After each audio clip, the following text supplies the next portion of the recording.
After 10th తర్వాత మీరు intermediate కూడా చేయొచ్చు. ఇంటర్మీడియట్ తర్వాత నర్సింగ్ కూడా చేయొచ్చు. ఇంటర్మీడియట్ తర్వాత నర్సింగ్ ఎలా ఉంటుంది అంటే జిఎన్ఎం ఉంటుంది, బిఎస్సి ఉంటుంది. విచ్ ఈస్ ద బెస్ట్ అంటే నేను బీఎస్సీకి చెప్తాను. ఎందుకంటే బీఎస్సీ 2 కంప్లీట్ అయినట్టు ఉంటాయి. ఒకటి డిగ్రీ కంప్లీట్ అయినట్టు ఉంటుంది, ఇంకోటి నర్సింగ్ కంప్లీట్ అయినట్టు ఉంటుంది. అదే జిఎన్ఎం అయిందనుకో, జిఎన్ఎం డిప్లొమా కోర్స్ అనమాట. ఇది జస్ట్ 3 years ఉంటుంది. ఎక్స్పీరియన్స్ ఇంటర్న్షిప్తో పాటు 4 years ఉంటుంది. బీఎస్సీ 5 years ఉంటుంది. ఇంటర్న్షిప్తో పాటు 5 years ఉంటుంది. ఖచ్చితంగా మీరు ఇంత టైం పెట్టగలను అనుకుంటే మాత్రమే జాయిన్ అవ్వండి.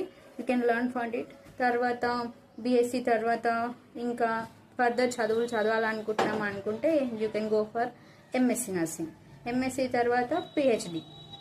ఇవి చదివితే మీ నర్సింగ్ మీరు డాక్టరేట్ వస్తుంది అనమాట. మీకు పిహెచ్డి వేస్తే మీకు డాక్టరేట్ వస్తుంది.